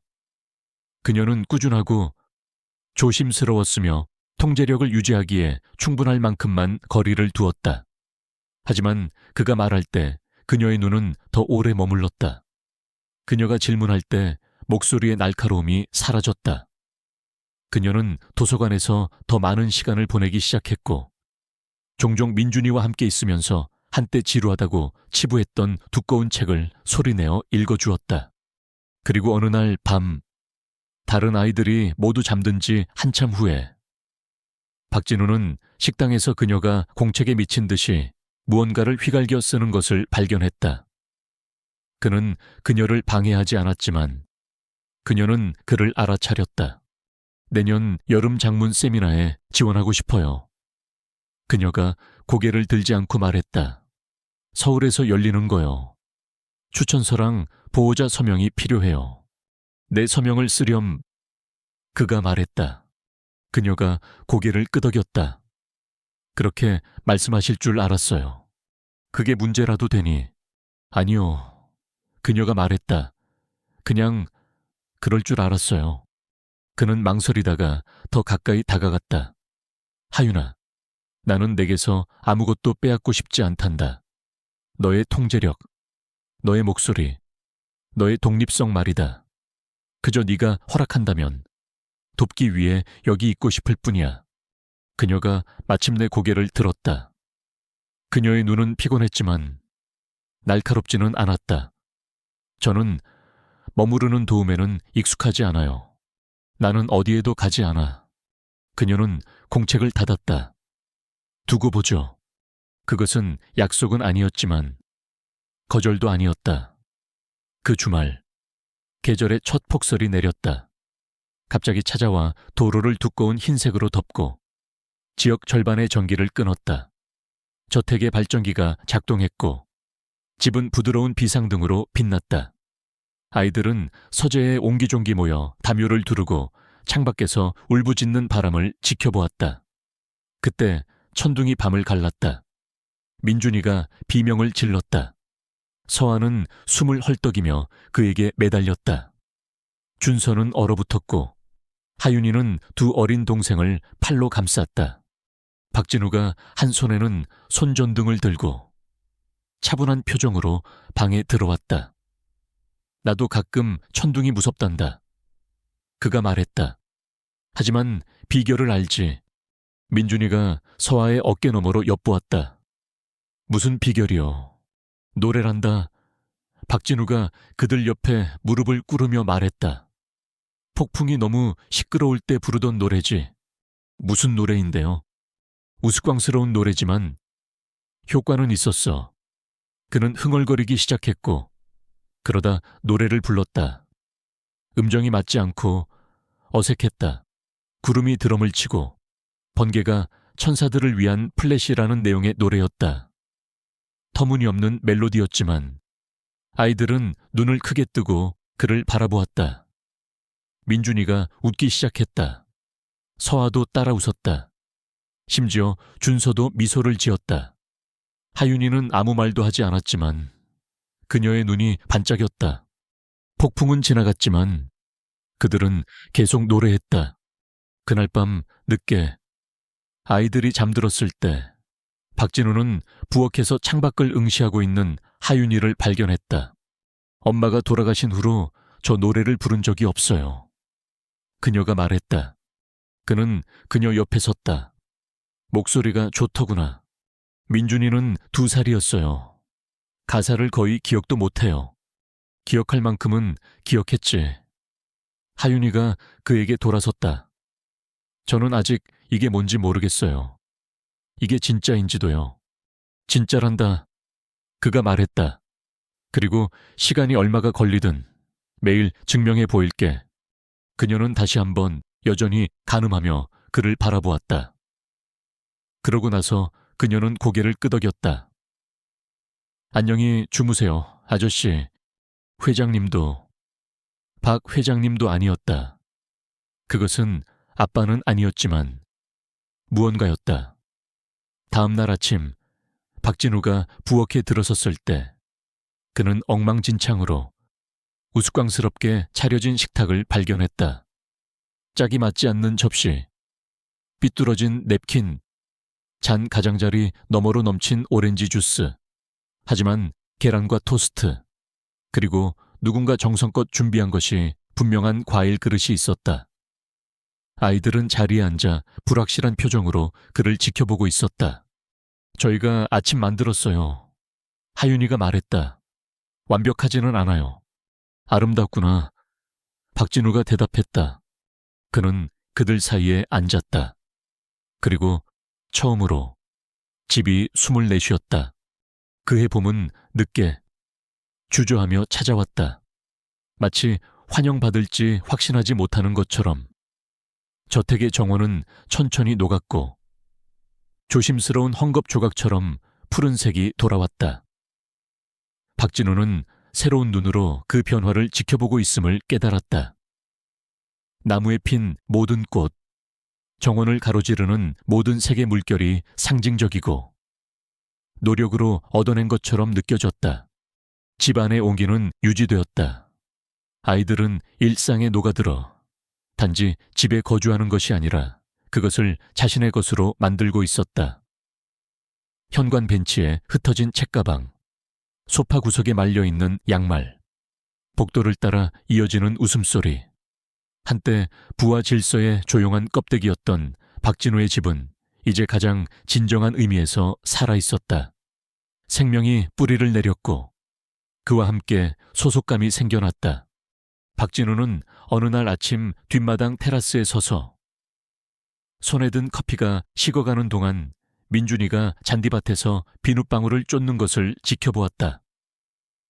서아는 근처 담요 위에 책상 다리를 하고 앉아 무릎에 캔버스를 올려놓고 참을성 있는 붓질로 그림을 그리고 있었다. 준서는 야외용 접이식 테이블을 내와 아버 그늘 아래에서 소형 태양광 발전기를 조립하며 삼각대에 설치된 카메라에 자신의 단계를 설명하고 있었다. 그의 개인 유튜브 채널은 조용히 인기를 얻었고 그는 뽐내지 않으면서도 자부심을 느꼈다. 하윤이는 정원 분수 옆에서 책을 읽고 있었다. 그녀의 손에 들린 형광펜이 교과서에 주석을 달며 정밀하게 움직였다. 한 달 전 명문대 합격 통지서가 도착했다. 박진우는 그녀가 그것을 열었을 때 손이 떨리던 방식과 조용하고 믿기지 않는 웃음을 터뜨리기 전에 그 놀란 침묵을 아직도 기억했다. 그는 아이들 모두가 완벽하지는 않았지만, 고통 없이는 아니었지만, 진정성 있게 자기 자신으로 성장하는 것을 지켜보았다. 그들은 더 이상 모든 시선으로 그를 시험하지 않았고, 친절에 움찔하거나 기쁨을 밀수품처럼 지키지 않았다. 그들은 이제 그를 놀리고, 그의 스웨터를 훔쳐 입고, 도움을 요청하고, 저녁 식사 때 그에게 도전하고, 냉장고를 열어두고, 소음을 냈다. 그들은 집에 있었다. 하지만 그 평화는 오래가지 못했다. 그것은 전화 한 통으로 시작되었다. 박진우가 서재에서 준서가 학교 창업 경진대회에 낼 사업 계획서를 다듬는 것을 돕고 있을 때 김 비서가 그의 직통 전화로 전화를 걸었다. 그들이 다시 움직이고 있습니다. 그녀가 말했다. 그는 누가인지 물어볼 필요도 없었다. 투자자들, 이사들, 언론, 이번엔 이유가 뭐지? 그가 무미건조하게 물었다. 잦은 공식 석상 불참, 주요 합병건 지연, 그리고 그녀의 목소리가 미세하게 바뀌었다. 회장님께서 아이들을 사회공헌을 빙자한 장기적인 절세 수단으로 이용하고 있다는 얘기가 돌고 있습니다. 박진우는 씁쓸하게 웃었다. 그게 얼마나 정신 나간 소리인지 그들은 알기나 할까. 그들은 신경 쓰지 않습니다. 그들은 회장님이 줄을 서거나 아니면 나가기를 원합니다. 그는 턱을 문질렀다. 밀어붙이라고 해. 나는 물러서지 않을 거니까. 이번에는 선택의 여지가 없으실지도 모릅니다. 그는 전화를 끊었다. 화가 나서가 아니라 준서가 형성되고 있는 균열을 보지 않기를 바랐기 때문이었다. 하지만 소녀는 너무 예리했다. 무슨 문제 있어요? 그가 노트북을 닫으며 물었다. 그냥 소음일 뿐이야. 박진우가 대답했다. 소음은 다음 며칠 동안 더 커졌다. 온라인 평론가들은 박진우의 리더십과 그의 세 가족의 진짜 덱에 대해 추측했다. 익명의 기사들이 돌기 시작했다. 그의 정신적 건강을 의심하고 입양이 계산된 이미지 연출이었다고 암시하는 글들이었다. 미래 캐피탈의 전직 임원 한 명은 박진우를 둘러싼 인격 숭배에 대해 인터뷰했다. 그 기사는 인종적, 계급적 분노의 기운을 띤 채 잔인했다. 그는 죄책감에 사로잡혀 용서를 사려는 남자로 묘사되었다. 아침 식사 테이블에서 아이들은 변화를 알아차렸다. 왜 인터넷에서 사람들이 우리를 서커스단이라고 불러요? 어느 날 아침 민준이가 물었다. 하윤이의 눈이 번쩍 뜨였다. 어디서 봤어? 학교 친구가 보여줬어요. 걔네가 웃었어요. 박진우는 머그잔을 내려놓았다. 민준아, 내 말 잘 듣거라. 너희는 서커스가 아니야. 너희는 사랑받는 아이들이야. 그렇게 말하는 사람들은 중요하지 않아. 하지만 그 사람들은 어디에나 있어요. 준서가 굳은 목소리로 말했다. 아저씨 이름을 검색하면 안 볼 수가 없어요. 하윤이가 갑자기 일어나 식탁을 떠났다. 서아는 말없이 음식을 깨작거렸다. 그날 저녁 박진우는 도서관으로 들어가 창가 자리에 팔짱을 낀 채 앉아있는 하윤이를 발견했다. 그녀의 무릎 위에서 노트북이 빛나고 있었다. 그녀는 고개를 들지 않았다. 이렇게 될 줄 아셨어야죠. 그녀가 말했다. 알고 있었어. 그럼 왜 저희를 이 한가운데에 두셨어요? 그는 심호흡을 했다. 너희를 뒤에 남겨두는 것이 더 나빴을 테니까. 그녀는 노트북을 닫고 그를 마주보았다. 그녀의 눈은 촉촉했지만 목소리는 흔들림이 없었다. 저는 평생 동생들을 안전하게 지키려고 싸웠어요. 그런데 마침내 좋은 곳에 왔는데 우린 다시 헤드라인이 됐어요. 장난감이요. 동생들이 다시 그런 일을 겪게 할 수는 없어요. 그렇게 되지 않을 거야. 장담 못 하시잖아요. 그녀가 쏘아붙였다. 그들이 아저씨 회사를 위협하고 있어요. 저희를 방해물이라고 부르고요. 이 사회가 선택하라고 하면 어떻게 하실 건데요? 나는 이미 선택했어. 그녀가 미간을 찌푸렸다. 진심이 아니면 그렇게 말씀하지 마세요. 나는 이미 거래에서, 회의에서, 내가 중요하다고 생각했던 모든 것에서 걸어 나왔어. 그리고 필요하다면 미래 캐피탈에서도 걸어 나올 거야. 그들 사이의 침묵이 길어졌다. 그러다 그녀가 천천히 고개를 끄덕였다. 아저씨는 제가 예상했던 사람이 아니네요. 너도 마찬가지야. 그가 대답했다. 다음 날 박진우는 정기 이사회 회의라고 생각했던 자리에 참석했다. 대신 그것은 매복이었다. 미래 캐피탈의 회의실은 평소보다 붐볐다. 몇몇 이사들이 예고 없이 날아왔다.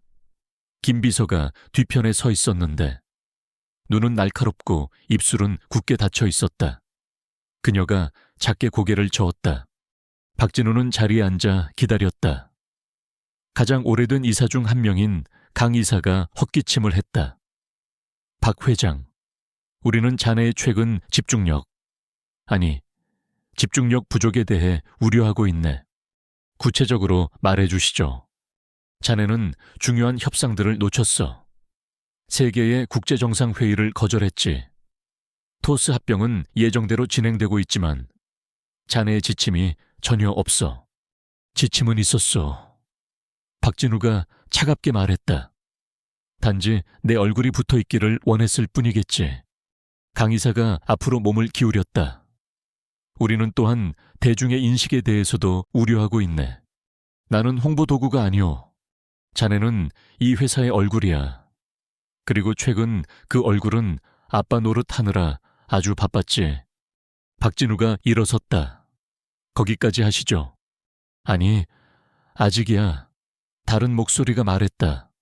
먼 끝에 앉아있던 최 회장이었다. 이게 우리 순이익에 영향을 미치고 있거든. 그리고 자네의 새 가족 말이야. 조심하시오. 최 회장. 박진우가 경고했다. 최 회장이 비웃었다. 그 아이들이 이야깃거리가 돼버렸어. 그리고 투자자들은 지저분한 이야기를 좋아하지 않아. 박진우는 숨을 골랐다. 그럼 투자금을 빼라고 하시오. 고작 위탁 아동 4명 때문에 자네 회사를 망하게 하겠다고. 그 아이들은 위탁 아동이 아니오. 내 아이들이오. 그리고 그래, 나라면 그렇게 하겠소. 방 안이 정지했다. 나는 이 제국을 건설하는 데 평생을 바쳤소. 박진우가 말을 이었다. 하지만 그것을 지키기 위해 내 영혼을 팔지는 않겠소. 이 테이블에 앉아있는 대가가 내 아이들을 포기하는 것이라면 나는 걸어 나가겠소. 진심일 리가 없어. 전적으로 진심이오. 그는 몸을 돌려 떠났다. 김 비서가 복도까지 그를 따라왔다. 정말 다 놓아버리실 겁니까? 그는 멈춰서서 그녀를 보았다. 회장보다는 아빠가 되는 게 낫겠어. 그녀가 고개를 끄덕였다. 그녀의 얼굴에서 무언가 부드러워졌다. 그렇다면 그들이 회장님에게서 아무것도 빼앗지 못하도록 하죠. 그가 집에 도착했을 때 아이들은 거실에 있었다. 하윤이가 바닥에서 민준이의 블록탑 쌓기를 돕다가 고개를 들었다. 준서는 소파에서 책을 읽고 있었고 서아는 스케치를 하고 있었다. 그가 들어서자 모두 그에게로 고개를 돌렸다. 나는 그들에게 말했다.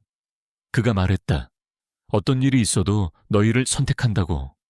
잠시 아무도 말이 없었다. 그러다 민준이가 팔을 벌리고 그에게 달려갔다.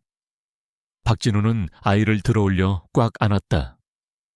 하윤이가 천천히 일어나 다가왔고 긴 망설임 끝에 그들 둘을 감싸 안았다. 믿어요. 그녀가 속삭였다. 준서가 다음에 와서 조용히 박진우의 어깨에 손을 얹었다. 서아가 마지막으로 합류했다. 눈에는 눈물이 고인 채 그들 5명 모두가 집비라고 쓰인 현수막 아래 서 있는 스케치를 들고 있었다. 그날 밤 그들은 긴장 없이 함께 저녁을 먹었다. 헤드라인도 카메라도 없었다. 오직 온기와 웃음, 그리고 두려움 대신 편안함을 의미하는 침묵만이 있었다. 세상은 밖에서 분노할 수 있었지만 집안, 그들의 가족 안에는 평화가 있었다. 폭풍이 지나간 뒤에 며칠은 이상할 정도로 고요했다. 세상은 미래 캐피탈이 무너지거나 박진우가 꼬리를 내리고 철회 성명을 발표하기를 기다리는 듯했다. 하지만 평창동 저택 안에는 예상치 못한 평온함이 감돌았다. 아이들은 더 이상 그 주제에 대해 살얼음판을 걷지 않았다. 그들은 그가 내린 선택을 이해했다. 그들은 이제 외부의 소음에 흔들리지 않는 동맹이었다. 어느 날 오후, 그들은 모두 부엌에 모여 서투르게 저녁 식사를 만들고 있었다.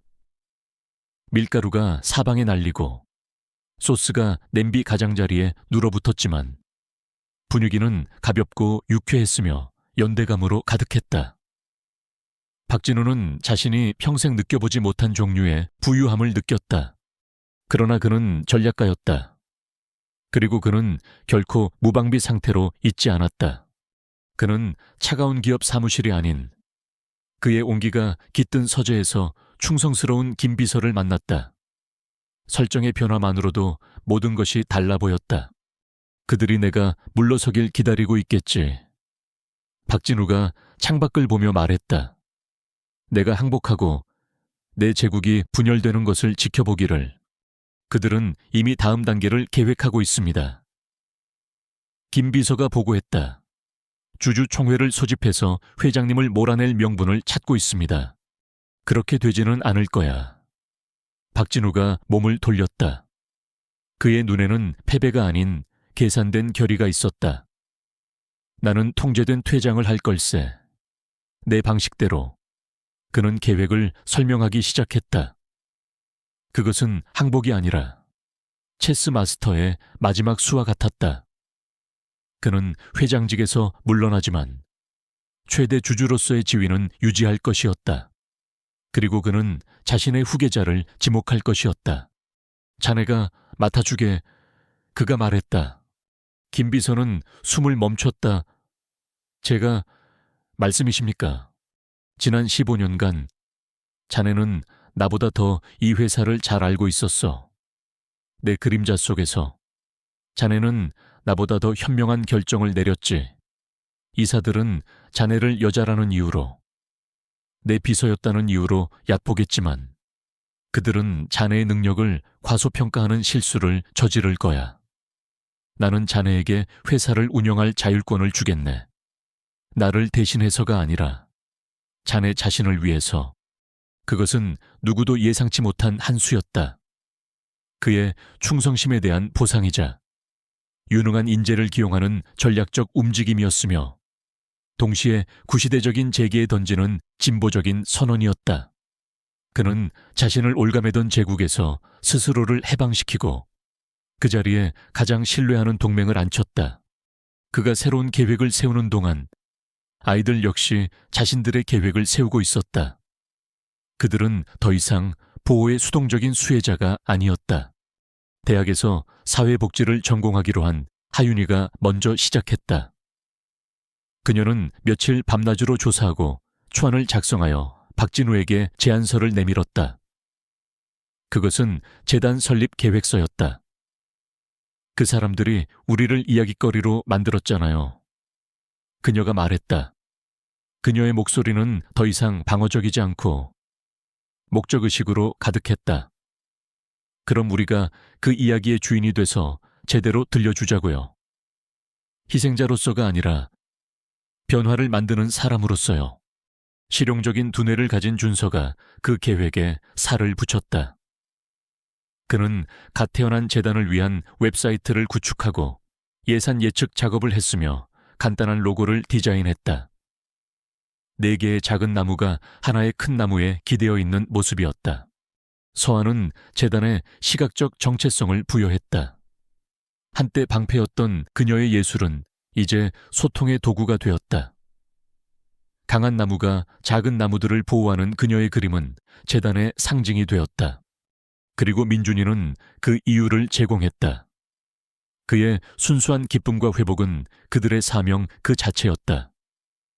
그는 재단의 이름에 대한 아이디어를 냈다. 누리재단이요. 아이가 말했다.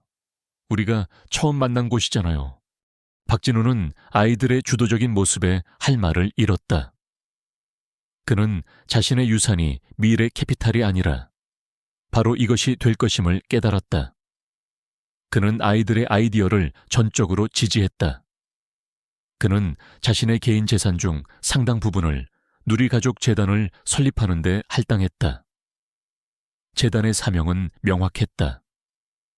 형제자매 그룹 입양 지원, 위탁 가정에 대한 법적 및 심리적 자원 제공, 소외계층 아동을 위한 예술 및 과학 프로그램 자금 지원. 그것은 그들 모두가 걸어온 여정을 직접적으로 반영했다. 재단의 첫 번째 공식 활동은 성대한 갈라 행사가 아니었다.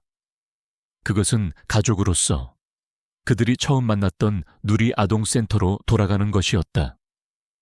이번에 박진우는 사진 촬영을 위해 그곳에 있지 않았다. 그들은 재단의 첫 번째 기부금을 박선혜 원장에게 전달하기 위해 그곳에 있었다. 한때 자선의 수혜자였던 아이들은 이제 베푸는 사람이 되었다. 낡고 허름한 건물 로비에서 하윤이는 떨리지만 힘있는 목소리로 짧은 연설을 했다. 많은 사람들이 저희를 불행하다고 말했습니다. 저희는 버려졌고 상처받았고 너무 많다고들 했습니다. 하지만 이곳에서 저희는 한 남자를 만났습니다. 그리고 저희는 가족이 되었습니다. 이 재단은 모든 아이가 너무 많다거나 잘못됐다고 느끼지 않도록 하기 위한 것입니다. 모든 아이는 사랑받을 자격이 있고 모든 아이는 집을 가질 자격이 있으니까요. 박진우는 뒤편에 서 있었다. CEO가 아니라 자랑스러운 아버지로서 그는 자신의 새로운 제국이 첫걸음을 내딛는 것을 지켜보았다. 한때 그를 올가매던 차가운 돈과 권력의 제국이 아니었다. 그것은 사랑과 희망, 그리고 두 번째 기회로 지어진 제국이었다. 순환은 완성되었지만 새로운 순환은 이제 막 시작되고 있었다. 그는 미소 지었다. 그의 인생에서 가장 수익성 높은 투자가 마침내 결실을 보고 있었다. 7년이라는 시간이 흘렀다. 평창동 저택의 나무들은 7번의 계절을 겪으며 더 높고 무성하게 자랐다. 한때 텅 비어 있던 복도를 채우던 조심스러운 발소리와 속삭임은 이제 확신에 찬 발걸음과 명랑한 대화, 그리고 끊이지 않는 웃음소리로 바뀌었다. 이야기의 새로운 장은 박진우가 아닌 아이들 중 한 명에게서 시작된다. 대전 KAIST의 대강당, 수백 명의 학생과 교수, 그리고 업계 투자자들이 숨을 죽인 채 무대를 지켜보고 있었다. 무대 중앙에는 이제 20살이 된 청년 이준서가 서 있었다. 10대의 앳된 모습은 사라지고 그의 눈빛은 지적이고 차분한 자신감으로 빛났다. 그는 더 이상 분노를 품은 채 침묵하던 소년이 아니었다. 그는 자신이 개발한 저비용 고효율의 태양광 에너지 저장 장치 프로토타입에 대해 명료하고 열정적으로 설명하고 있었다.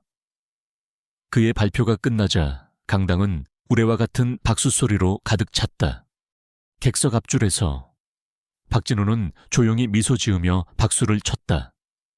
그의 옆에는 자랑스러운 표정의 하윤과 서아, 그리고 형을 향해 신나게 손을 흔드는 민준이가 앉아 있었다. 각자의 계절이 만개하고 있었다.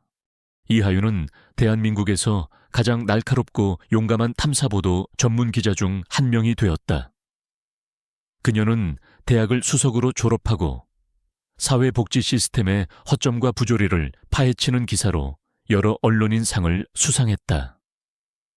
그녀의 글은 한때 동생들을 지키기 위해 세웠던 가시돋친 방어막처럼 날카로웠지만 이제 그 칼날은 수천 명의 소외된 이들을 지키는 데 사용되고 있었다.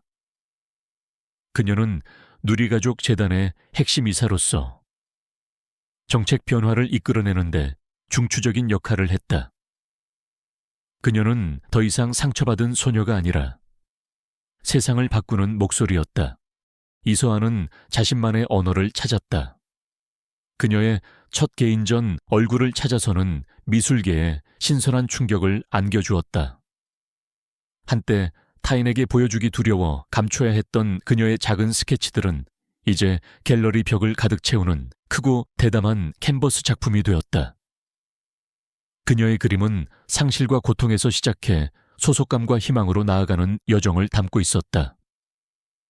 한 비평가가 그녀에게 작품의 의미를 물었을 때 서아는 더 이상 시선을 피하지 않았다. 그녀는 조용하지만 단단한 목소리로 대답했다. 제 그림은 모든 텅 빈 공간이 결국엔 누군가의 온기로 채워질 수 있다는 믿음에 관한 이야기예요. 이민준의 세상은 음악으로 가득했다. 그는 이제 훌쩍 자라 교복이 제법 잘 어울리는 중학생이 되었다. 과거의 트라우마는 희미한 기억으로 남았고 그 자리는 밝고 건강한 에너지로 채워졌다. 서재에 놓인 그랜드 피아노는 그의 가장 친한 친구가 되었다.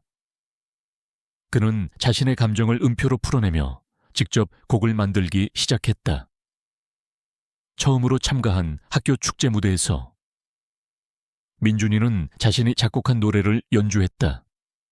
집을 찾는 작은 별에 관한 단순하지만 아름다운 멜로디였다. 그의 작은 손가락이 건반 위를 흐를 때 객석에 앉은 하윤이와 서아의 눈에는 눈물이 고였다. 박진우는 아무도 모르게 그 눈물을 닦아냈다. 그리고 박진우, 그는 더 이상 업계의 거물이 아니었다. 세상은 미래 캐피탈의 신임 여성 CEO 김서연 개명한 김비서의 혁신적인 경영에 찬사를 보냈고 박진우라는 이름은 서서히 전설 속으로 사라졌다. 그는 그 사실에 만족했다. 그는 이제 회의 대신 학부모 상담에 참석했고 계약서 대신 대학 입학 원서를 검토했으며 주식 시세표 대신 아이들의 성적표를 들여다보았다. 그의 제국은 더 이상 강남의 마천루가 아니었다. 그의 제국은 이 집, 이 아이들, 그리고 그들이 함께 만들어가는 모든 순간이었다. 어느 일요일 저녁, 그들은 여전히 너무나도 큰 식탁에 둘러앉아 있었다. 하지만 이제 그 공간은 비어 보이지 않았다. 아빠, 준서 형 좀 보세요. 자기가 만든 로봇으로 제 파스타를 훔쳐 먹고 있어요. 민준이가 소리쳤다. 준서는 안경을 고쳤으며 태연하게 대꾸했다. 데이터 수집 중이야. 유기물을 짚는 집게의 악력을 테스트하는 거라고. 그 기사 정말 대단했어. 누나, 서아가 하윤이에게 말했다. 그 아동복지시설 비리 결국 청문회 열린다면서 시작일 뿐이야. 하윤이가 파스타를 입에 넣으며 말했다. 진짜 싸움은 지금부터지. 박진우는 그 아름다운 혼돈의 중심에 앉아 있었다. 그는 더 이상 텅 빈 궁정의 왕이 아니었다. 그는 시끄럽고 따뜻하고 사랑스러운 가족의 가장이었다. 그해 가족의 날 기념일. 아이들이 저택에 처음 온 날을 기념하는 그들만의 날이었다.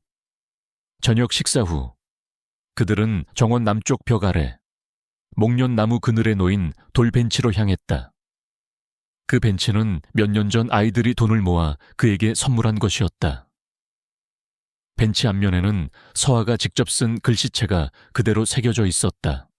우리를 선택한 것이 아니라 우리를 봐주셨습니다. 박진우는 그 글자를 천천히 쓸어보았다. 그는 아이들을 보았고 그 과정에서 자기 자신을 발견했다. 그들이 나란히 벤치에 앉자 하윤이가 그의 어깨에 머리를 기댔다. 준서는 밤하늘의 별자리를 설명해 주었고 서아는 그 모습을 스케치북에 담았다. 민준이는 아빠의 무릎에 앉아 자기가 만든 노래를 흥얼거렸다. 박진우는 자신의 아이들을 바라보았다. 한때 세상이 포기했던 아이들, 상처받고 경계심 많던 4개의 작은 그림자. 이제 그들은 각자의 세상에서 누구보다 밝게 빛나는 별이 되어 있었다. 그는 마침내 모든 것을 이해했다. 부와 권력은 지킬수록 공허해지는 성이었지만 사랑은 나눌수록 커지는 제국이었다. 그가 초반에 품었던 질문, 사랑이 최고의 투자인가 하는 그 질문에 대한 답은 명확했다. 사랑은 투자나 거래가 아니었다. 사랑은 그 자체가 보상이자 그가 평생 건설했던 그 어떤 제국보다도 위대한 것이었다. 그는 이 아이들을 구원한 것이 아니었다.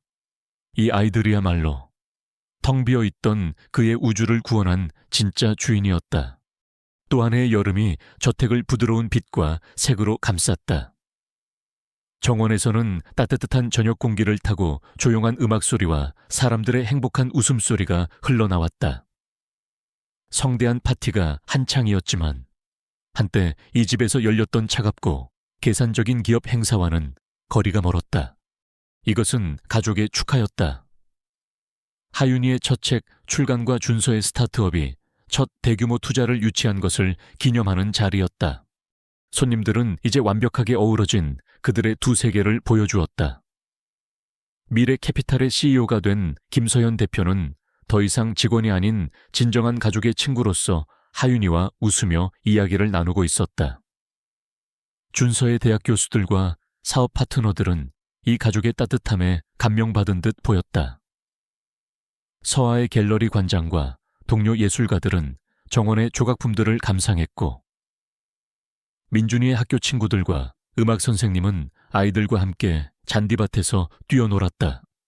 그리고 가장 중요한 손님, 누리아동센터의 박선혜 원장이 눈가에 눈물을 글썽이며 그 모든 광경을 지켜보고 있었다.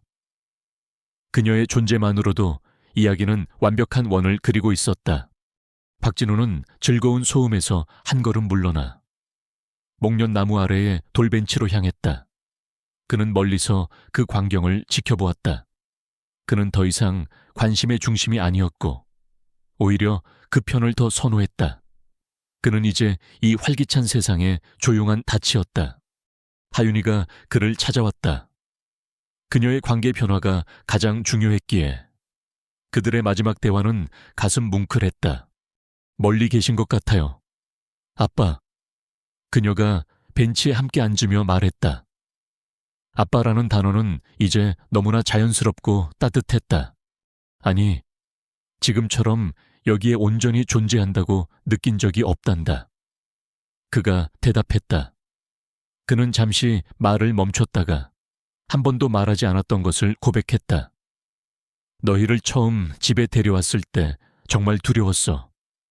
너희가 아니라 나 자신이, 내 안에는 줄 수 있는 진짜가 아무것도 없을까봐 두려웠지. 하윤이는 그의 손을 부드럽게 잡았다. 그녀의 대답은 그에게 마지막 치유의 조각이 되었다. 아빠는 우리에게 집을 주셨어요.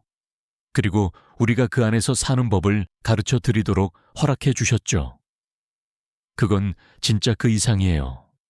그게 전부예요. 바로 그때 다른 아이들이 그들을 향해 다가왔다. 준서는 말없이 그의 어깨에 손을 얹었고 서아는 방금 파티를 그린 작은 스케치를 보여주었다. 민준이는 그의 다리에 기대어 무언가에 대해 제잘거렸다. 그들은 함께 자신들이 일궈낸 삶의 풍경, 그 따뜻한 파티를 바라보았다. 박진우는 자신의 아이들을 한 명 한 명 바라보았다. 세상을 바꾸는 언론인, 미래를 밝히는 발명가, 세상의 영혼을 포착하는 예술가. 그리고 그 세상에 심장을 불어넣는 음악가. 그는 수익률이라는 단어를 생각했다. 평생 동안 그에게 그것은 화면 위에 숫자를 의미했다. 이제 그는 그 단어의 진정한 의미를 이해했다. 아이들의 웃음소리, 서로를 향한 사랑, 역경을 이겨낸 회복력, 그리고 그들 앞에 펼쳐진 무한한 미래. 이것이야말로 완벽한 수익률이었다. 그는 더 이상 잃어버린 과거를 그리워하거나 공허한 미래를 두려워하지 않았다. 그의 제국은 무너지지 않았다. 오히려 상상할 수 있는 가장 찬란한 방식으로 재건되었다. 벽돌과 강철이 아닌 사랑과 회복, 그리고 희망으로. 이야기는 마침표로 끝나지 않았다. 그것은 그의 마음속에서 영원히 계속될 아름답고 끝나지 않는 멜로디처럼 느껴졌다. 그는 자신의 집을 찾았고 더 나아가 그 자신이 집이 되었다.